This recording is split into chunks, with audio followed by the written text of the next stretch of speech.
The Jewish problem is when the Jews accept that something about them is indeed problematic. And we spoke about it: capitalism, banking, Palestine, Hollywood. Can you think of anything else? Music industry, jazz industry, New York Times, media. A lot of times, Jews accept that something about themselves is problematic. When this happens, something interesting happens. They invent what I called a satellite Jewish descent. Yeah? Very clever concept. So if this is Palestine, this will be JVP. Yeah? If this is banking, this will be, or capitalism, this will be communism, Bolshevism, Trotskyism, world revolution. What else did we mention? Media, New York Times, democracy later, democracy now, you call it. Yeah? Amy Goodman. Or Paul J. Real Jews, Real News. Yeah? They talk about everything except the most important things. Quite clever. And when this happens, what we see is an incredible debate. They fight. And when the Jews fight, they fight like no one else. They don't really arm each other. Even I'm not a Jew anymore, but nobody tried to kill me. They just wanted to show, to make you go and realize how outraged they are by what I'm saying. But here I am, I'm alive. They could easily kill me. You can go on my website, you see where I am. I'm not fat, by the way, I'm just its armor. All right? They fight like no one else. JVP and the Zionist, AIPAC and the United Against AIPAC, bankers and Bolsheviks, and this is how it works. This is, until now, nothing was uniquely Jewish about it. The fact that Jews fight between themselves is normal. It's the debate between hegemony and dissent. More than that, it's not conspiratorial. It's ethical. The fact that a Jew feels embarrassed by Wall Street is normal, it's ethical. The fact that a Jew, a New York Jew, feels embarrassed, Max Blumenthal, by by Israeli brutality, is normal, it's ethical. Thanks God for that. It's not conspiratorial. This is where the problem starts. The problem is not the Jews. You are the problem.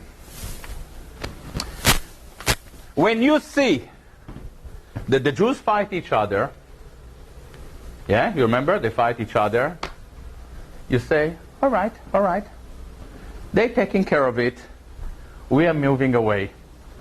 When you see that Jews deal with their problem, you drift away from the debate, you set yourself on the parameter, you form a new theater, you watch the debate, you're not part of it. You let Sam Harris and Chomsky deal with it.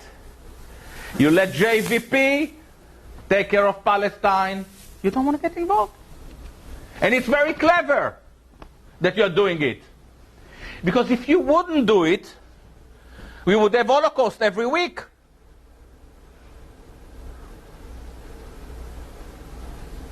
And you don't want to have Holocaust every week. It's a lot of hassle to gather the Jews, to send them away, and then gas or no gas. It's a lot of mess.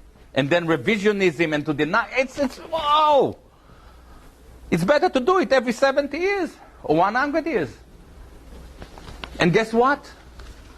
The Jews who are so attached to their own suffering, they love the Holocaust. They put a memorial within 3 years, probably there will be a memorial in every street in Manhattan. The Jews love their Holocaust, but they don't like it once a week. They also want it every 100 years, every 70 years. And why? Because as much as they love the Holocaust, they really love the time in between. In the time in between, you feel guilty, you are subject to pressure, there is reparation money, there is political lobbying, there is victimhood. This is what we call symbiosis. This is how we create a symbiotic relationship. You move away, you sit on the parameter of the discourse, you let the Jews fight between themselves. The element that sustains this regime, the post-political condition, is called political correctness. Many of you have heard me talking about it before. What is political correctness? Political correctness is politics that doesn't allow political opposition. Politics that doesn't allow political opposition is called tyranny or dictatorship. But in the case of political correctness, it is far worse, far more dangerous. And why? Because it is self-imposed. It is small evil planted in each of us that start to censor us as soon as we think freely. So first time it hurts, second time we just avoid thinking, and in the third time we just get used to the idea that we better not think. And this is why in America you have activism. Activism is the complete opposite of thinking. Thinking is being creative. Thinking is understanding all of that on your own. But instead of that, we subscribe to a culture of slogans. BDS, MDS, ZDS, what? Do you want me now to start to stop Israeli professors? So the Palestinians are now against freedom of academia, freedom of speech, you know?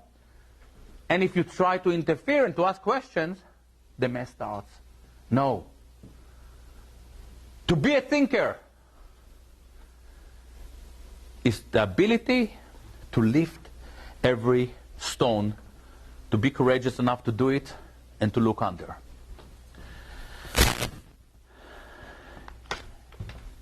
We owe it to ourselves, but we also owe it to the Jews. And why? Because they don't do it for themselves. And they get into trouble. Their history is a chain of holocausts. Why? Because they indoctrinate you to sit in the periphery of the discourse.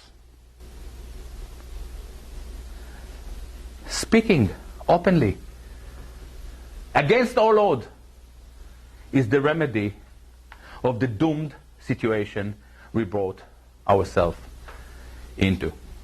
Thank you.